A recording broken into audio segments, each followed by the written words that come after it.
Welcome to the Mac Power Users. I'm David Sparks and joined for the very last time my good friend and yours, Mr. Stephen Hackett. Hello, Stephen. How are you today? I'm good. How are you? I'm a little sad. This is my last episode I get to record with you. I wore my official Mac Power Users sweatshirt today with Stephen Hackett orange on it in your honor. I appreciate that. And I think it's fitting for our last show together, but it's going to be fun. I feel like we're going to be okay today. On more power users, we're going to go a little deeper on how you came around the decision and the search for a new host. And I think it'll be fun, just a little bit more inside baseball on everything that's gone down. But I guess for folks who missed last week's episode, we should bring them up to speed. What's going on, Stephen? Yeah. So it is my last episode of Mac Power Users. We spoke about this last week, and I have our respective blog posts in the show notes. I've got a need elsewhere to spend more time in both the business of Relay and Cross Forward. And that meant, unfortunately, bidding goodbye to Mac Power Users after 7 years, which every time I typed that or said it, I double checked it because there's no way it's been that long. But it has been that long. So yeah, it's a season of change for me, but I'm still around. Still going to be writing 512 pixels. Still going to be on Connected. We're going to talk about a bunch of that stuff in this episode. And yeah, but I'm super excited about the next chapter of the show. Yeah, and in fairness, Mac Power Users takes a lot of time. So It I does. totally get that being the thing that you've got to step back from. And the audience has been great. In the week since we made the announcement, we've had so many kind emails and thoughts and comments come in. Just this morning, I got a video for you. I'm going to forward to you from our friend in the Netherlands, Vim, who was thanking you. Just people have been just been an outpouring of love, and I really love that. Yeah, it's been really cool. Okay, so today's show is a celebration of Stephen on the Mac Power Users. We got a lot of listener questions. Thanks for sending them all in. But I thought we'd start just kind of talking amongst ourselves, and I titled these two sections of the outline the sad part and the happy part. So let's start with the sad part. We already shared that you're leaving. But I just wanted to reflect on the beginning of this. I didn't know much about Steven. And I remember when you first landed on my radar was when somebody was giving you grief about your logo. And I read that. I'm like, this seems like kind of a cool guy putting up with nonsense. And then you and I started emailing, and we met at some Apple event, and we went and had ice cream together, Yeah. But at the same time, somebody had written me and said, you got to get this guy in your show. He keeps calling Mac Power Users his white whale. Mm-hmm. Is that true? It is true. Yeah. I mean, so I started writing what is now 512 pixels. It was Fork Bomber back in the day, different name, in 2008. And so, yeah, I'd been around, and yeah, Mac Power Users, even just a few years in was such an institution. I was like, man, I'd love to be a guest on Mac Power Users one day, like to join the ranks of people like Merlin and Brett Terpstra. In fact, I have a picture of the three of y'all at Macworld that I didn't share with you, but I'm going to put in the show notes for people. And it was just such a cool, it was like such a goal of mine to like have my writing be taken so seriously that like I get an invite on Mac Power Users. And in those early days, I wasn't doing a lot of podcasting. I sort of really started podcasting like 2011, 2012. Yeah. But yeah, Macworld 2012, I had expressed interest in going, and our mutual friend Matt Alexander, he worked at an airline at the time, and so he set me up with his like buddy passes. A lot of airline employees get tickets they can send people, and so he basically paid for me to go to Macworld, and I got what I discovered very quickly was a hotel in a sketchy part of San Francisco with a couple of friends. And I did Macworld 2012, and it was awesome getting to meet people. Like so many people I met on that trip, I'm still friends and colleagues with. Like it's the first time you and I met. It's the first time I met the Studio Neat guys. They have a show on Relay. First time I met Merlin and Sean Blanc and like all these folks who are still in the community. that trip was amazing. And yeah, it was the end of the trip, and you and I ran into each other on the street, and we sat down and had an ice cream date. And I just was like, I think we got done, and I like called my wife, and I was like, "You will never guess what I just did." Like, I just had ice cream with David Sparks, and she's like, "Who is that?" But then Yeah. I explained, and she got it, and we stayed in touch a lot after that, and I ended up being a guest. I was very thankful to be a guest back when you and Katie were hosting to talk about my writing and what I was doing, and things have just blossomed from there. I'm looking at this picture, and man, I am a different looking man in that picture. My All of y'all hair look like is babies. completely brown.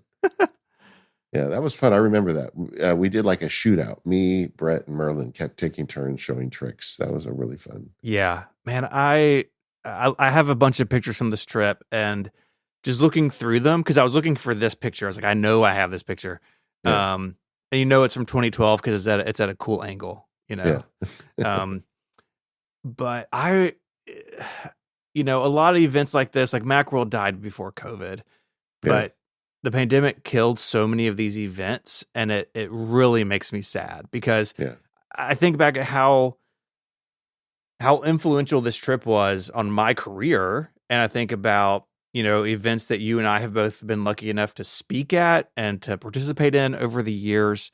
And there's just so few of those now. It's tough. It's tough to break into the space. It's tough to get to see people. And so I definitely had like a ping of sadness as I was looking through these Macworld photos. Like, we've lost something with these events going away. yeah. I mean, Macworld was really special. I've been to WWC many times, and Hmm.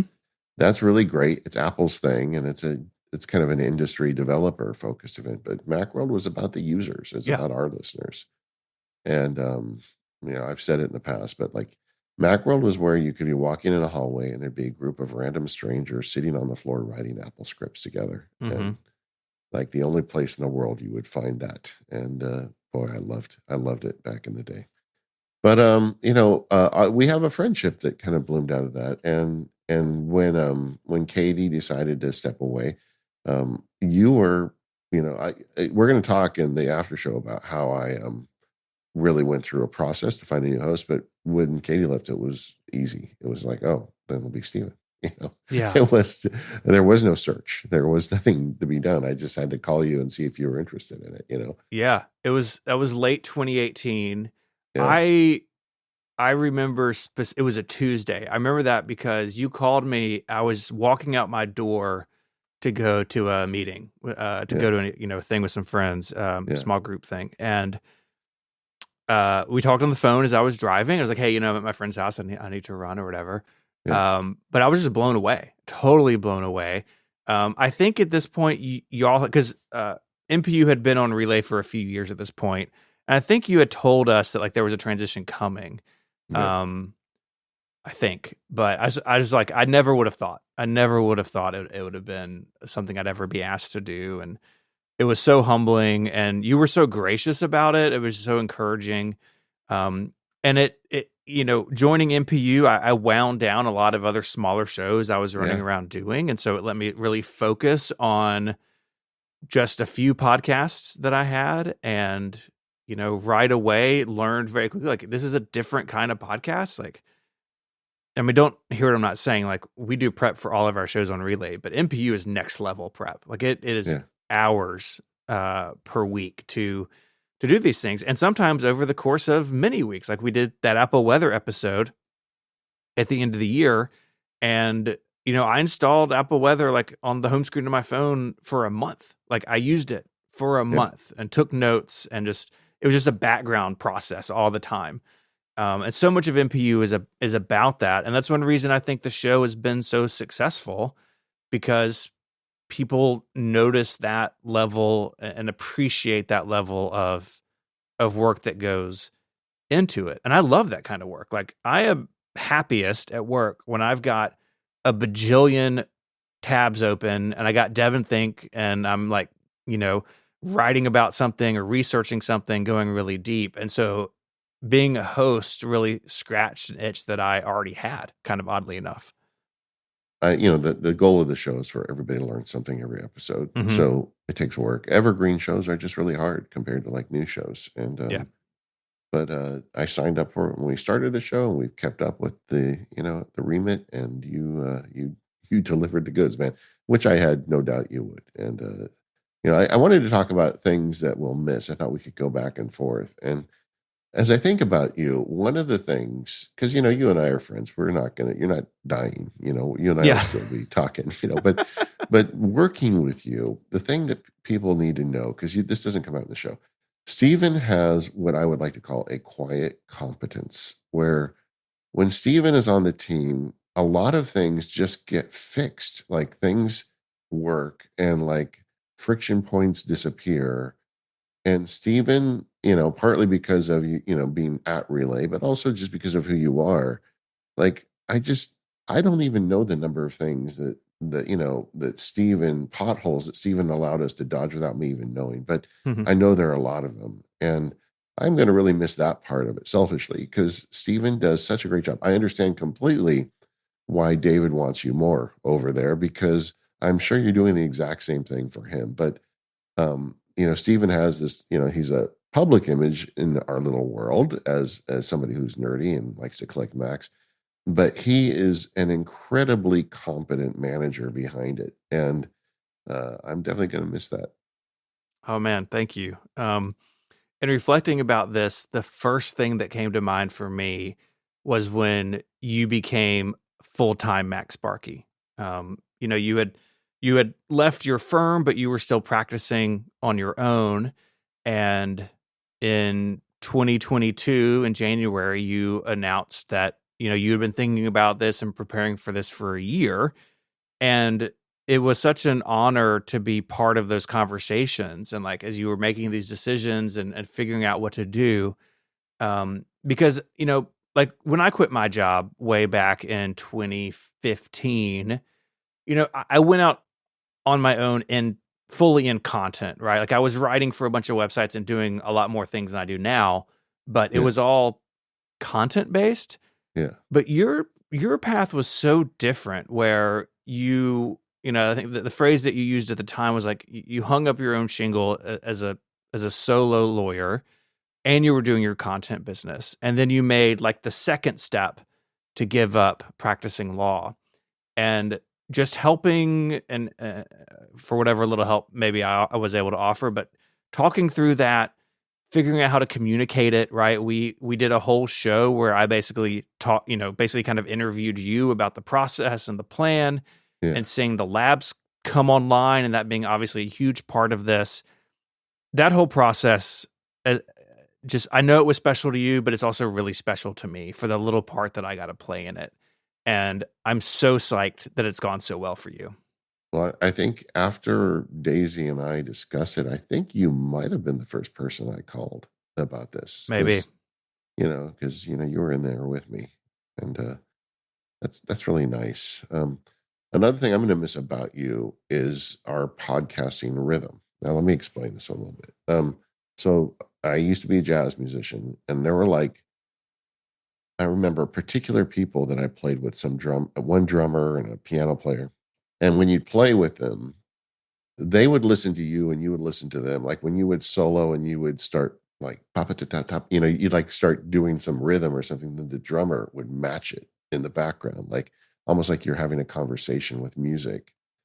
And it is, if any musicians are out there have experienced, it is like it's almost like it's a moment where you almost like transcend life. It's just Mhm. so beautiful when you have this rhythm and in you're creating music, and it goes back and forth. And I've almost from the beginning, I've had that experience of podcasting with Steven. I mean, podcasting is a hard thing. You often don't see the other person. Sometimes there's another person there, and you really want it to be a nice conversation that flows easily. You try and tee it up for the other guy tries and tee up for you. And Steven and he's like my favorite drummer. It's just like we can so much converse, the way the rhythm of our show is just so wonderful. And boy, that is not easy. but for us, it comes natural. And I will miss that rhythm of talking to you on microphone. Yeah, it's a tricky thing, and some podcasts and some hosts take a long time to find that, and I think we were really fortunate to find it really quickly, which is, we're obviously both experienced, right? We've both been doing this a long time before we were doing it together, and that certainly helped. But yeah, we have a chemistry and a friendship that is the foundation of our partnership here on Mac Power Users, and again, it comes through, right? The little jokes and the ability to riff, and we do all this prep, but then we'll make a left turn into something weird. Usually it's you, and I got to reel you back in, right? All of that stuff is a lot of fun, and it makes a show like this, I think, much more entertaining than what it says on the tin, right? Like, yeah, you want somebody to learn something every time, and that's totally true. But you also want it to be entertaining and fun and interesting, right? To keep people around. And Yeah. finding that balance is a little bit tricky. Another one for you is your other nerdy interests. So many people in our community, right? If you're a nerd about one thing, you're going to be a nerd about something else, right? Just kind of how we are as people. You mentioned music, obviously, your love of music and your creativity. You said you used to be a jazz musician, like you're still a jazz musician. Like, I don't think you ever leave that behind. But the woodworking, the 3D printing, the making, right? Like you are a maker at heart, I think. And you have all these gifts that you can write, you can podcast, you can build things, and just that process that you go through of, I have a problem to solve, or I have something I want to say or share, and like finding the best way to do that. I've learned a lot about making just through watching you, and we have sort of this like ongoing text chain of like projects we're doing around the house, and I'm in the middle of reinforcing a built-in bookcase because my wife has asked for her birthday for a sliding library ladder because we have this like big built-in bookcase in our living room. It's been like her dream since she was like a little girl to like have a library ladder. I just Sure. learned all this. Like And so, Bell. I've been working on that, like sending you pictures and asking you questions about it. And it's been fun. The one thing I will miss also is you have a problem, Stephen. Let's just be honest. You don't just collect old Macs. You really like new Macs. And I love throwing stray shots at you about buying new hardware. Mm-hmm. And like you don't even like acknowledge it when I do it, which makes it even more fun for me. And like, whenever we talk about some upcoming hardware, it's like, the M5 MacBook Pro is coming soon, Steven, and your M4 is looking long in the tooth. I can Yeah. do that to you, and you just let it go by. But then occasionally you do just buy the new one. So yeah, that's just, I don't know. I'm gonna miss being able to do that to you. I remember when I bought my Mac Pro in early 2020. Yeah. And I didn't want to tell anybody, right? Because it's the most money I've ever spent on a computer. Yeah. It was ridiculous. But then like we talked about it on the show, and I got razzed by basically everybody in my life about that computer. Yeah. But yeah, that's fun. Like, because part of this gig is like, and being interested in this stuff is like, we do upgrade way more often than the regular person, or we may change computers or phones mid-cycle when it doesn't make any sense, right? Like, yeah, totally guilty of it. Totally guilty. And honestly, I lose cover because like now I'm already thinking about the M5 Mac Studio, and you're not here anymore to make me look like the reasonable one on this. Right. That's right. Yeah, it's fantastic. Your support and care for like me and my family and the other things that I do is really important to me. We're going to talk a little bit later on about the process of this, but from the first phone call, which I was nervous about, like not because I thought you were going to respond badly, like I was just nervous to have the conversation because it's like once you have the conversation, all this that you've been thinking about is real. And you were so supportive and caring about my decision making. I miss an episode a year because we do the St. Jude fundraiser. I usually miss another episode of the year because our son is at St. Jude doing his annual checkups, right? Like I have a lot of complication in my life, and you are always so supportive of whatever I need to do. Like, there have been times, right? It's like, hey, I know we're recording in 2 days, but like, we got to, we have this or that going on. And you're like, yeah, hey, I'll take care of it. You still haven't missed an episode of this podcast, which is wild. Like, it's an unbelievable streak. And you always being understanding of if I've got something going on, or, even just your support of our St. Jude fundraiser, right? That's when I think about my legacy, when my career is over, that's it. Like, it's that mountain of money that the relay community has raised, and your support of that on Mac Sparky and here is like, it's so awesome. So yeah, that means a lot to me. Yeah, I'll miss it as well, because I'm still on the network, but I enjoy kind of talking to you every week. How's it going? And hearing about the meetings you're going to and the plans you're making. And I guess we'll have to find a way for me to bug you via text message. Yeah. We'll have to get on the phone once in a while. But yeah, being a co-host with you allowed me to kind of get an insider view to all the work you do for that.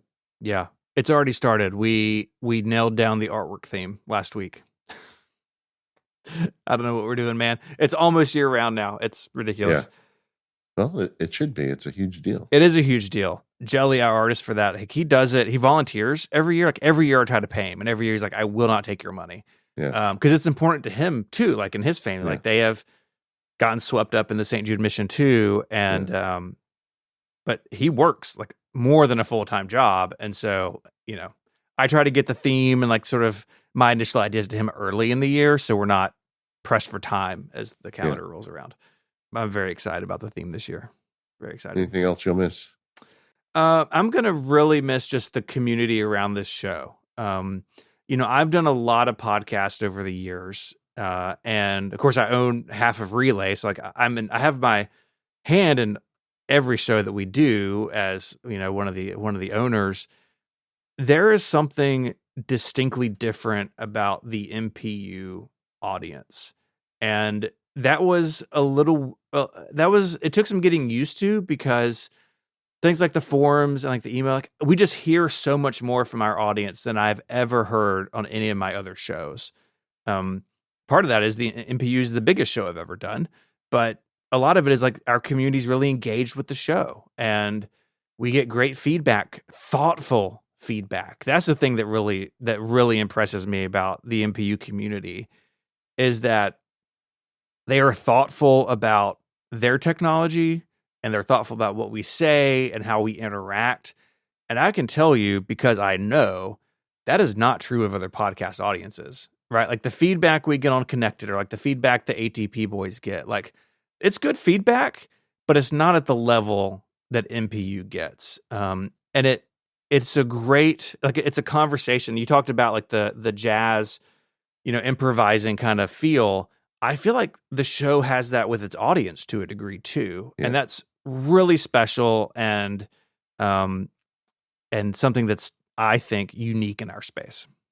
Yeah, I just got an email from a listener, Hill, yesterday, who's been following Apple since they began, and he had really insightful thoughts.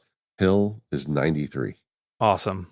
I know I always feel like we have a very smart audience, that we get to use that when we generate these outlines and go into these deep concepts. Our audience is going to stick with it. They're going to get it. Mm-hmm.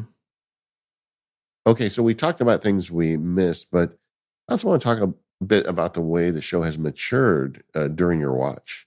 One idea you had that I really like, and will continue after you leave, is the state of the platforms shows we do, where on an annual basis we just take apart and look at how Apple's doing on the various platforms it makes. I think that's been a real nice addition to the show.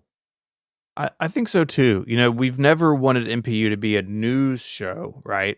Occasionally we do it, WWDC, sometimes Apple hardware or software announcements, but we try to be evergreen. And that's what I like about the state of the platforms when we first started talking about it, is like, it's an opportunity once a year, basically, to put a flag in the ground of like, this is where these platforms are. This is where Apple is. And it's really fascinating to me, because each time, we've done it several times now, and each time I go back and listen to the previous episode, just like as I'm working, just in the background, to hear what we said. And it's an amazing marker every year of how things are going, without being newsy, right? Without covering rumors like other shows do that, but through the lens of the other things we talk about, like using our technology to make our work and make our lives better. So yeah, I'm super happy that those have gone well, and I'm glad that y'all will continue them, because I think it's become an important part of the show. And it's also during your watch that we got invited to Cupertino a few times for WWC presentations and Apple interviews, and I feel like that's special. It is, yeah. We got to go to Dub 19 as press. I have my press badge hanging up behind me. You and I have been to WWCs for years. My first one was 2013, but it was the first time as press, and it was the Mac Pro launch, and we got to talk to Apple about that. We're going to talk about that more in a minute, I think. But yeah, really cool. And we've gotten to go in now in the kind of new version of WWC and record the show live in Apple's podcast studio. And that's really special. So yeah, I feel like the show has also gained more eyes within Apple over the years as well. Like I know for a fact there are people at Apple who listen to the show regularly and care about what we think and say. Yeah. Something else we kind of worked on during your tenure was Software Club, where we bring software developers in and try and feature especially small indie developers. And we always did deep dives, but we did also kind of some more deep research shows like the recent Apple Weather Show. And we've had some really great some content with you here. Yeah, the Software Club, that's a lot of fun, right? Talking with a developer about their app, the decisions that go into it, the type of people they're trying to serve with it. All those conversations are fascinating. I also really love the roundups, right? Where we, one of the early ones we did was clipboard managers. So like at some point, dude, I had so many installed in my Mac, like I'd get the beach ball for a second when I hit copy. It's like, cause there's like 8 apps trying to grab the clipboard. Like screen film. We put our own technology in jeopardy on the show sometimes, but it is often. Often. You got Claudebot running around anywhere? Don't get me started. No, that's a future don't episode. Do it. And yeah, so those are also fun too. And like so many of those times is like, oh gosh, like in this research, an app that maybe I've used for 10 years, I didn't know it did all these other things, right? Yeah. Or you find in the roundups, you find an app that, maybe I was using something else, but through this research, through this outline, I'm actually going to switch personally because I found something that better fits my needs. That's fun. Yeah, I love it when you bring up an app that for me is like perfect Goldilocks of not too hard, but complicated enough to give me what I need. I love it when I switch apps based on some recommendation you bring in. Mm-hmm. So let's talk about the happy part now. We talked about the sad part. Let's just reflect a bit. I was going to ask you, what are some of your favorite moments during your 7 years in the chair? Yeah. 2 came to mind immediately. One was episode 485, which I just mentioned, where we got to interview the product manager for the 2019 Mac Pro. He had not been on a podcast or really in public before, and I don't think he's been since, best I can tell. But it was a delightful conversation. Did we wreck it for him? Yeah, maybe. Doug Brooks is his name. Did a great job. And we learned about he was telling us stories about how they designed the computer and the testing. Like we've really got to do a deep dive into it and really had access to something that really no one else did. And that was really cool. But the all-time favorite is, I can't believe it was just a couple months later, episode 500. Yeah. It was recorded live at Macstock. And I asked for questions from the community, and you didn't know what they were. And I got to interview you about the show and everything else live on stage. That's also the trip where I took apart several people's computers to upgrade them, and like in the lobby. Yeah. I got some pictures of that in the show notes. It was a great trip. And other than the extremely sketchy house that John Voorhees and I rented, it was great. And that live show was awesome. And, a really core part of the audience was there at Macstock, and it will be a treasured memory. Yeah, that was. I remember walking. It's like there's like a cafeteria, and there's a bunch of people standing around a table, and in the middle of it, Steven using like a paint scraper on a Mac Mini. I don't know what you were doing over there. That was great. That Yeah. was great. I replaced something in an iMac, and then Rosemary had brought, I think we were putting an SSD in her Mac Mini or RAM or something. Yeah, I forget. But yeah, doing it with an audience is really stressful. yeah, You yeah. know? I'll tell you one of the things I really enjoyed having you here for, especially with your knowledge of Apple history, is the Apple Silicon Revolution. Mhm. Like all that kind of happened while you were here, and I thought your insight based on your kind of historical knowledge of Apple's silicon changes in the past, it just really, I think, added to the coverage we were able to do. Yeah. I mean, you think about the arc of the Mac in my 7 years on the show, right? 2018, 2019 is pretty grim, especially Looking the pretty, laptops, right? Like looking pretty bleak. Yeah, how much did we talk about that? I mean, we had to, right? Because like it was bad. yeah, And then this like spark in June of 2020 when it's announced, and then that fall when the first ones came out. Like yeah, my daughter has my M1 MacBook Pro, the weird one with the touch bar, yeah, and I was doing something on it for her the other night, just the other night. I was like, this computer is still fast. Like, yeah. you know, she's using Chrome, she's using Word, like she's a high school student, right? She's using it for school stuff. I was like, oh, this computer still has it. And it's, you know, 5 years old, 5.5 years old now. The Mac's trajectory, hardware wise, in that time period is just astounding. Any other favorite memories? Oh man. It's another live show, but we did a show in Chicago and we kept Rosemary Orchard and Mike Hurley from London a secret Yeah, and then called them on stage. I cannot believe we kept that secret. Like Mike flew across the ocean for this show and we kept it. No one knew. Like yeah, I would thought for sure, because we were in Chicago a couple of days before the show. I was like, we're gonna be out to lunch and someone's gonna spot him. Like, but yeah. it just went perfectly. That was fantastic. And so many guest interviews, right? From sheep farming to using Macs in education to, I mean, everything in between, that we've been able to talk to such a broad number of people about how they use Apple gear.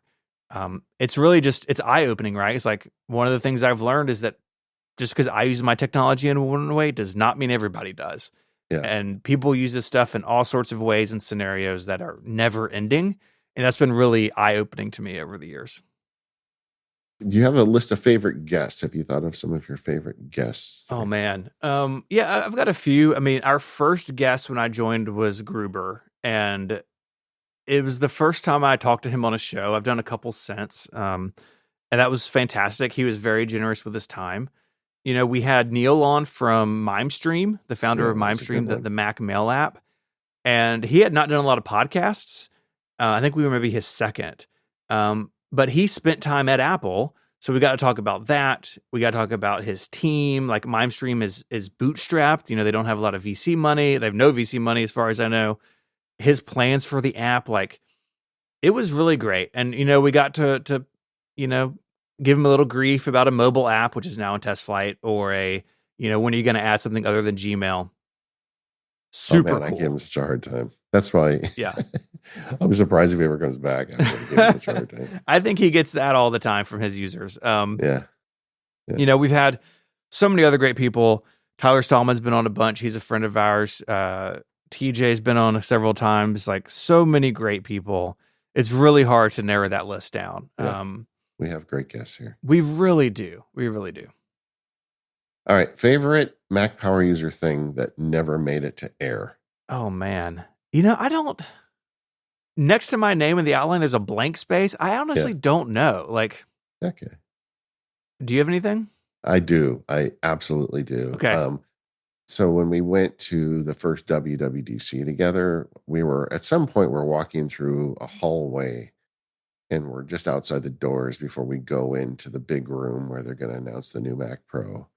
And you turn around and look at me and you look like a 5-year-old that just found all of his presents under the Christmas tree. I mean, you gave me a smile then, Steven, that like went to your core essence. And Yeah. I wish I had a picture of that.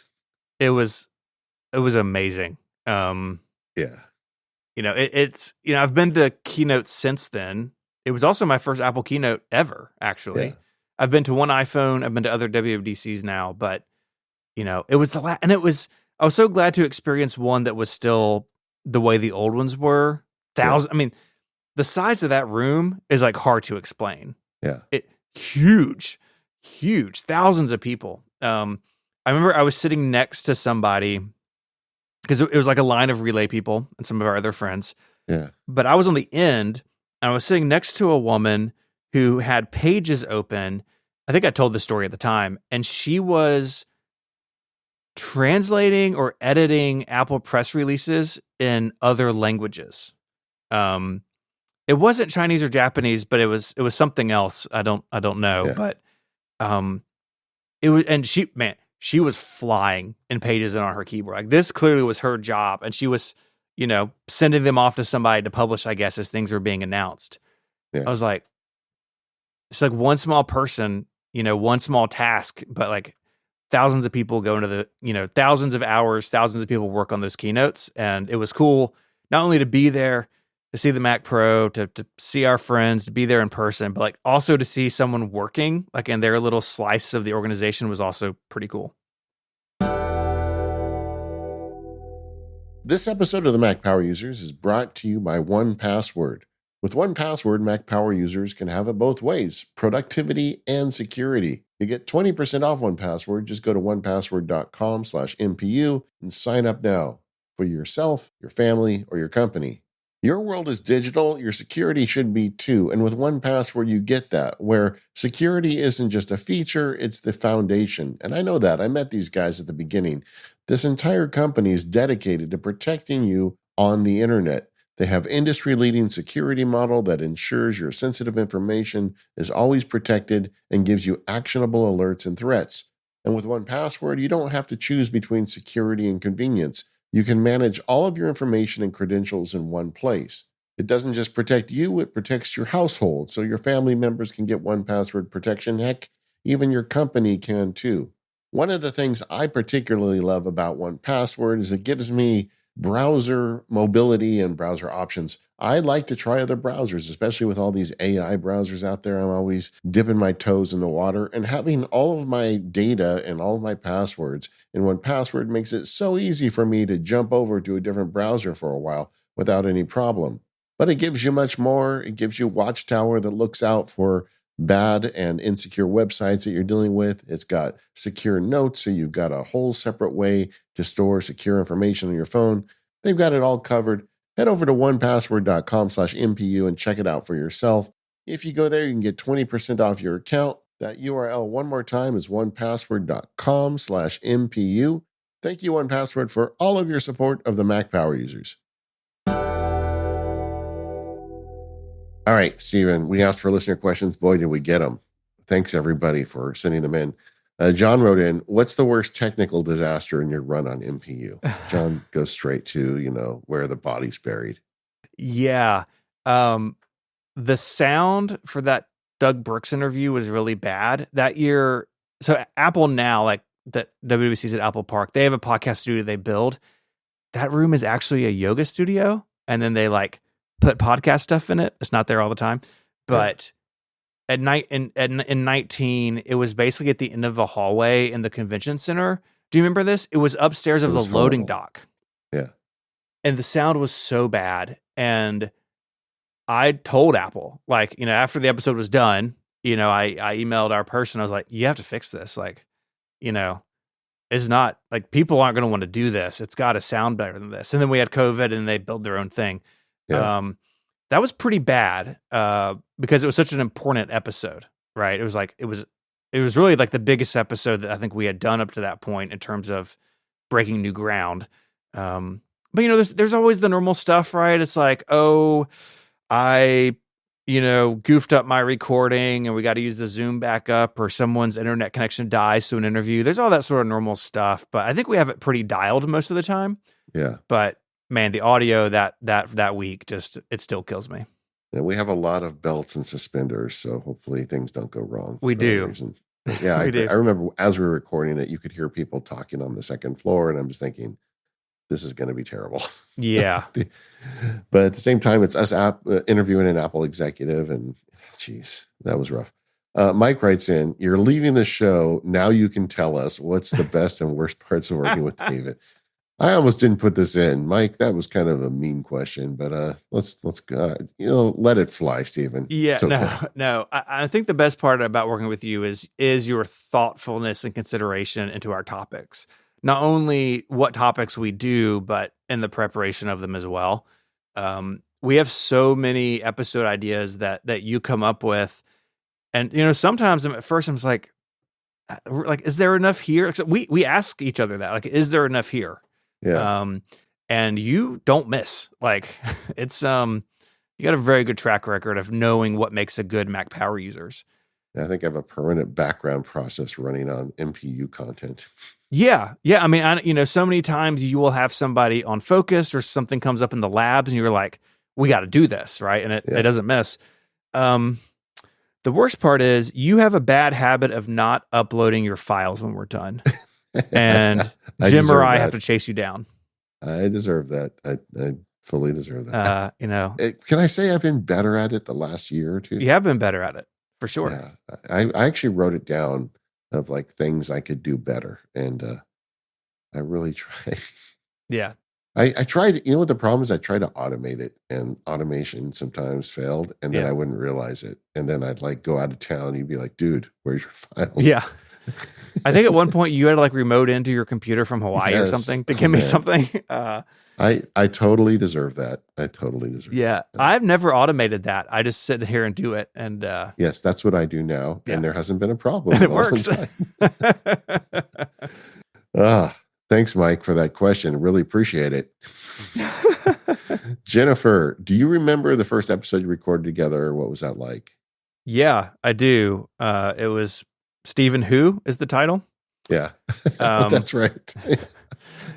Which in hindsight, it's funny, but anyways. Yeah, that wasn't, you should have told me that wasn't cool. Episode 464. I was just so nervous, right? The goal of this episode was to introduce me to the audience. Yeah. Because I'd been on a couple of episodes. I think I've been on 2, but the shows I was doing at the time were all much smaller, and I was writing, but 512 pixels definitely isn't as big as it is today. And so it really was like there were going to be people who didn't know who I was. And we had to talk about my history and my love of the Mac and all of these things. And I just remember being really nervous to record it, but also like nervous that people were going to like it and like me. And I'm sure some people didn't, and that's okay. But I think it went well in hindsight. I have not ever re-listened to it, and I probably never will. But hopefully it was okay enough, at least. Yeah, I mean, and what you discover then is the Mac Power Use audience is very generous. Like even in the last week, people are like, man, I'm going to really miss Stephen, but hey, Stephen Robles, welcome to the show. We got you, and that's kind of the audience. I think they're very, I don't know how I got so lucky to have this great audience. It really is. I mean, you've gotten a lot of emails too. I've gotten a lot of emails, a lot of social media stuff. There's a whole thread in the forums about it. Yeah. Mary, my wife, asked me over the weekend, she's like, how's the feedback been? Like, how are you feeling, now that it's out? Or it was before the episode came out, but, she didn't know the timeline. Yeah. So I answered her last night. Finally, I was like, hey, like I've gotten some feedback now, and it's been universally gracious is the phrase I used.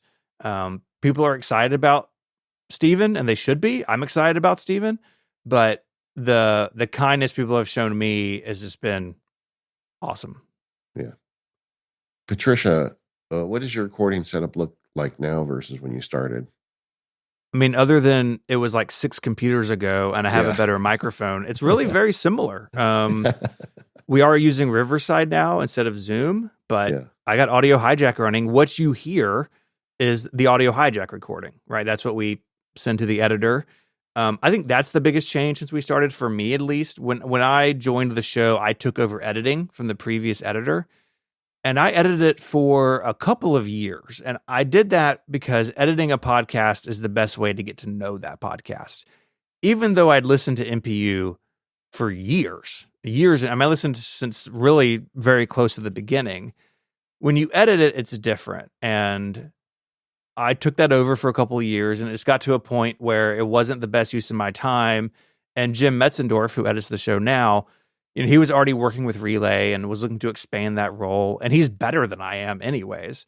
So that's probably the biggest change, is that Jim is doing the editing. And I don't think if we hadn't, I actually don't think we said anything about it until way after it had happened, and no one knew. Like, he does such a good job. What is interesting about Jim in particular? Hi, Jim. Jim edits a bunch of shows on Relay. He edits the majority of shows on Relay now, I think, and they all have their own personality still, because he respects the way the show was recorded and edited before he was on board, and that's really important to me, because MPU shouldn't be edited like Connected. That shouldn't be edited like Reconcilable Differences. And Jim knows that and can adapt. And so for me, that's the biggest difference, I think, from the beginning, is that I'm no longer spending, a day in Logic combing through the episode. Now Jim does. Susan, how do you decide who covers which topic on an episode? Yeah. So before we record an episode, we get on the phone about half an hour before, and it used to be a Google Sheet. Now it's a database in Notion with all of our upcoming episodes. We actually have slots from now to the end of the year. And, we pencil stuff in. Like, we kind of know when the iPhone's going to be. We kind of know when WWC is going to be. But generally, we work a couple of months in advance if things are going well. And so we just talk through it. Like, hey, sometimes it's a pitch, right? Like, I brought the Apple weather pitch, and you asked me, like, is there enough there? And I said, I think there is. Thankfully, there was. And so that one was really heavily me, right? Others are really heavily you. Others are very split down the middle. It just kind of depends on whose idea it was, the type of show it is. If it's a guest in particular, if one of us knows them better than the other, we'll take the lead on that. But then sometimes it's just, you're on vacation or I'm on vacation, and like the other person is going to pick it up. So, but at the end of the day, it all shakes out. I feel like our show prep is very evenly divided, and it kind of takes care of itself in the end. But we do talk about it. We think about it. Nothing goes undecided in MPU. You know what I mean? Yeah. We try to be thoughtful. Yeah. Tim says, Steven, what's your favorite Mac of all time? I'm going to say the Titanium PowerBook G4.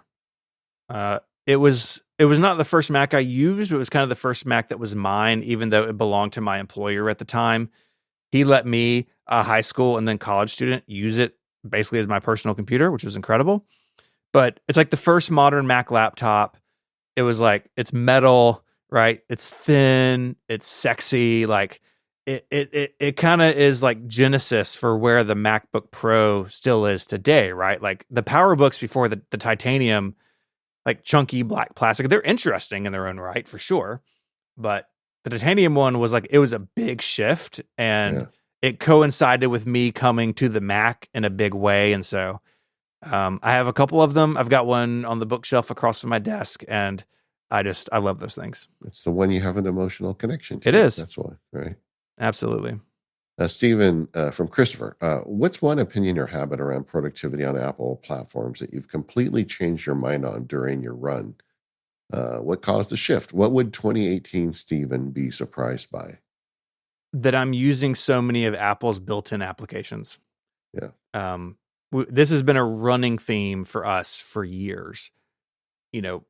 Notes, reminders, calendar, contacts, right? Some of them were better than others back in the day, but notes and reminders in particular have gotten so good over the last several years.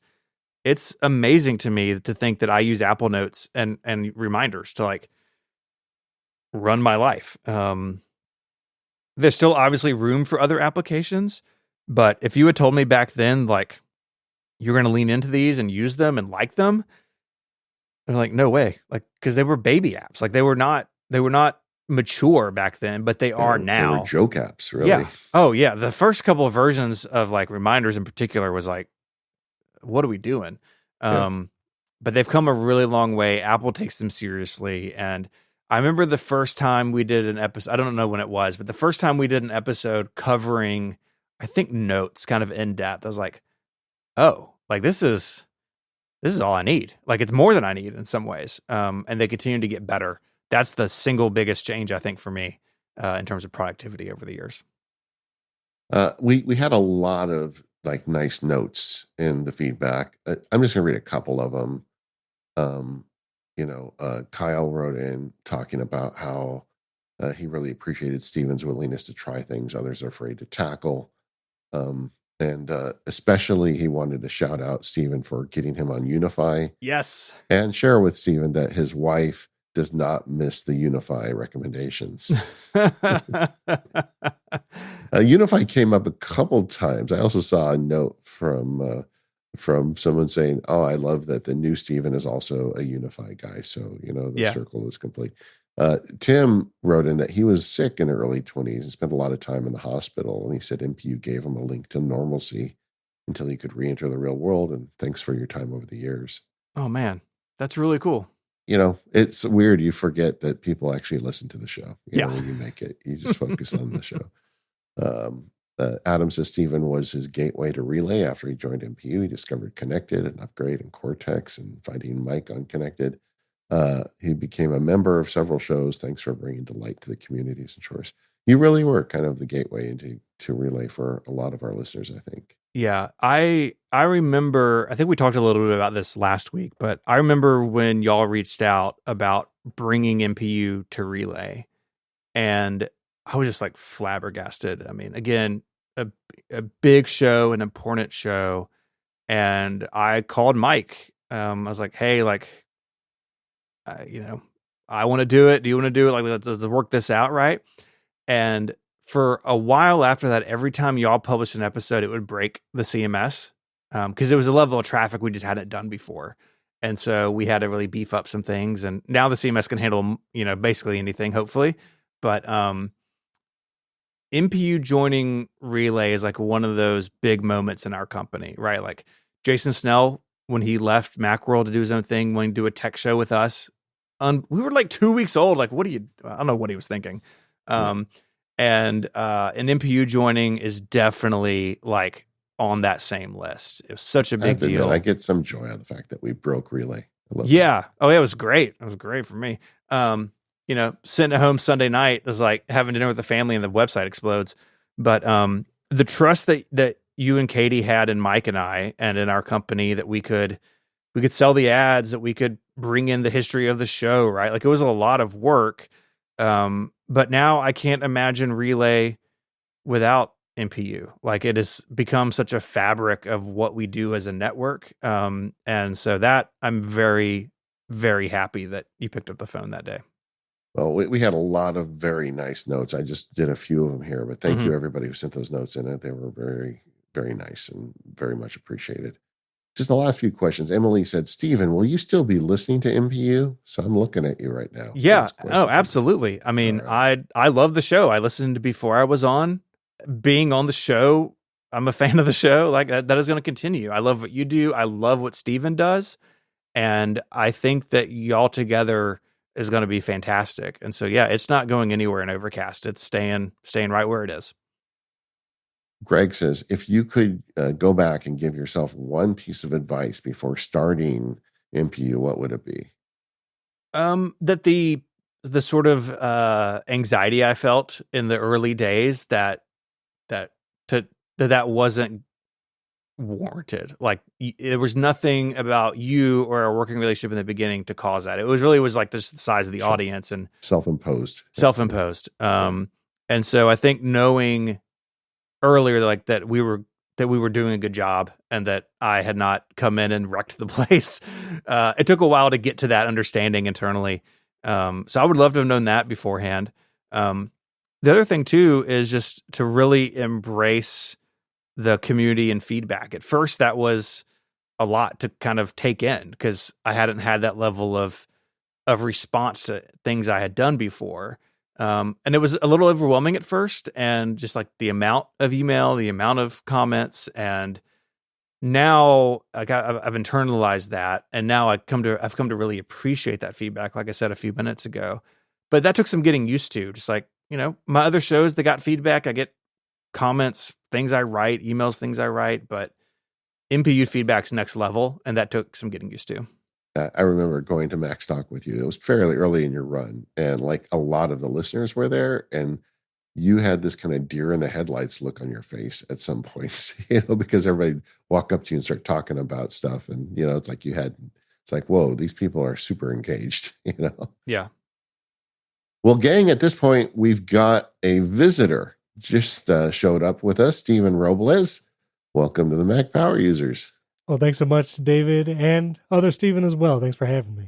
Yeah, I just wanted to welcome Stephen in, and this is your chance, Stephen R., to ask Stephen any questions he has as you sit down in the chair behind him. Well, Stephen, I wanted to thank you, for the opportunity that I get to come and be on this show, and for, the last 7 years have been great. I was listening to the last few episodes with you and David, and you guys have such wonderful chemistry and had created such a great show. And so I will do my best to take care of it. But what do I need to do now as a Mac Power user? I was listening to you guys talk about Keyboard Maestro and utilities. I was like, I think I need to be more of a power user. What do I need to do, Stephen, to be a real power user? I felt the same way early on. It's like, oh, we're going to cover Keyboard Maestro or Better Touch Tool or any number of utilities, right? And no one other than David Sparks knows everything about all of them, right? And so what I learned was like, I can spend time with something, in the weeks leading up to an episode and get a good feel for it and be able to talk about it.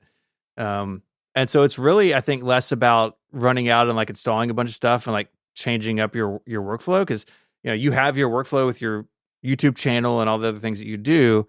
But I think for me, it's much more about like tapping into that spirit of curiosity, right? Like when the three of us were talking about this, like that was sort of how I described you to David. It was like, I see in your YouTube work and, your other show is like wanting to know more, but then learning that and teaching it to somebody else, I think is the spirit of the show. And so, yeah, when Keyboard Maestro comes around or some other utility, right, that you don't use or that you maybe not as familiar with, like it's getting in there and learning it and figuring it out. And I get the sense that you and I are very similar in that way, that we really enjoy that sort of work, right? Like, yeah, I'm always tempted. Yeah. You like to push things, with shortcuts, it's really easy to break it. So that's a bad example, but, pushing things, learning, teaching, it's all that stuff. I'm always tempted to upend my entire task system when a new task app is launched or I see somebody talk about it.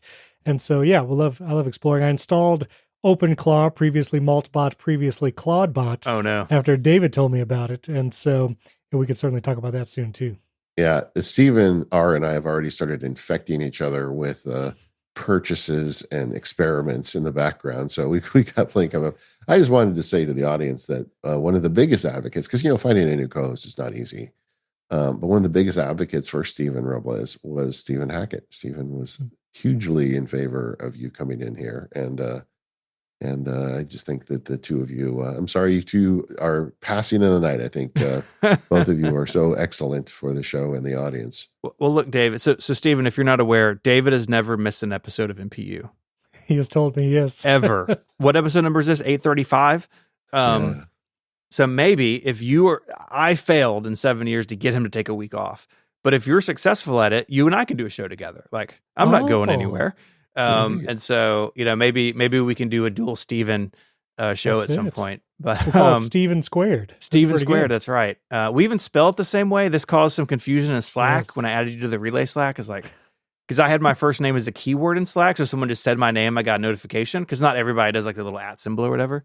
Yeah. That ain't going to work anymore. So I think we both turned that feature off, so we're not getting like pinged as each other all the time. I just want to say too, like, I have followed all of your work for many years. I remember Mac Power Users on previous networks, and I've been listening to tech podcasts for so long, and it's surreal to me to be in a Slack with all these names that I've been listening to and reading and watching from afar for years. And so it is truly an honor to be on the Relay.fm network. I never thought that would be possible, but then to be co-hosting with David Sparks and talking to you, Stephen. And so it's just been an awesome and surreal experience. So thank you for inviting me. I mean, how do you think I feel? All these people work on my network, right? Like Merlin, Mann, and John Syracuse want to do a show. They want to do it with us. It's like, what, when MPU want to join us, like Gray with Cortex, like, I feel the same way. I really do. And Relay has been very fortunate over the years to like really foster this like creative space for people to do really good work. And yeah, you are, in some ways, it's surprising to me that you haven't always been there. I think what you're doing and your level of work perfectly aligns with how Mike and I think about Relay and what we want it to mean to the Apple community. And so you are a natural fit there. And don't be nervous. No one bites, James Thompson is in there. That's a big deal. You can ask him about Peak Out at any time.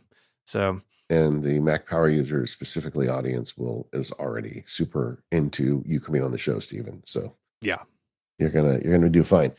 Before we wrap up, I had a couple notes. Stephen is not dying, No. But he's leaving the show. But I just wanted to publicly acknowledge a few things to Stephen. The first is that the fact that you're leaving the show does not give you an excuse to stop sending me like random pictures of the cabling under your desk or your Unify setup or whatever. So I expect that all to continue, Stephen. Yes, sir. Absolutely. I've had the pleasure of years of collaboration with you now. And so you're in my closest circle of friends. So I really appreciate everything you've done. And I just want to acknowledge on the show the impact you've had on the community. I mean, 512 Pixels is a big deal. Relay FM is a big deal. I don't think anybody has picked up the call for Apple history preservation like you have and with the way you have. And I think that's something we all have to be thankful of you for. I really am, the whole thing with St. Jude, like Stephen Hackett is the kind of guy who says, these guys helped my kid when he was sick, so I'm going to do everything I can to help him. And Stephen goes and raises millions of dollars for them. I mean, that's the kind of man he is, and he's always been super generous with me. The thing we didn't talk about in today's episode is both of us have faced, significant personal challenges over this 7 years. And Stephen has always been there for me when I had one and willing to talk, and people don't realize what, I think they only see a sliver of Stephen because he's a bit reserved, but I've seen the whole thing. I've seen how active he is with his church and how engaged he is with his kids. And, I just want to say, Stephen is a good man. And I just want to acknowledge that, having worked with you. That's the thing I'm going to miss most about you, is being able to talk to my good friend and a good man every week. So let's make sure we stay in touch, buddy. I don't think I've ever teared up on a podcast. What are we doing? No, sorry. No, thank you. Thank you for the opportunity 7 years ago for letting me do this for so long. And yeah, our friendship means a ton to me. I'm not dying. I know. I just got a little into it. No, I know. No, it's fine. Yeah. I had a comment on social media somewhere. Someone was like, "Oh, like I'm missing you on the internet." It's like, I'm still on the internet. Like, Yeah. I know. But yeah, this show is special. This chapter has been really special to me, and I can say all of those things back to you. Like, you've been a great friend to me, sure. A great mentor. I know we don't like to talk about our age difference, but you've been a great mentor to me. As someone who has a lot of experience in lots of different areas. Your kids are older than mine, right? You've had an internet career for a long time. Like, all the things we talk about offline are important to me and will continue to be important to me in the future. We're just not going to be sitting down Tuesday at lunch every week talking about computers for other people to hear. That's really the only difference I see in our relationship now. It's like, all the other stuff's still there. And I do look forward to coming back at some point, maybe I'll secretly become a Vision Pro user and surprise you on a future episode. No, I'm just kidding. That probably won't be the case, but, yeah, thank you. And thank you to the community for embracing me and for being so kind, in this transition. And, this will always be a treasured part of my career. All right. With that, we're going to wrap it up, gang. Thanks for listening. Thank you again, Stephen, for 7 great years on Mac Power Users. Thanks to our sponsor, 1Password today, and thanks to our supporters who are helping keep the lights on here. If you want to get the ad-free extended version of the show, go over to relay.fm/MPU. You can come and check it out. Stephen Robles and I have big ideas for you if you are a subscriber. Either way, if you are a subscriber, stick around. We're going to talk a little bit more meta about the whole transition. And otherwise, we'll see you next week with Stephen Robles as the new co-host of the Mac Power Users.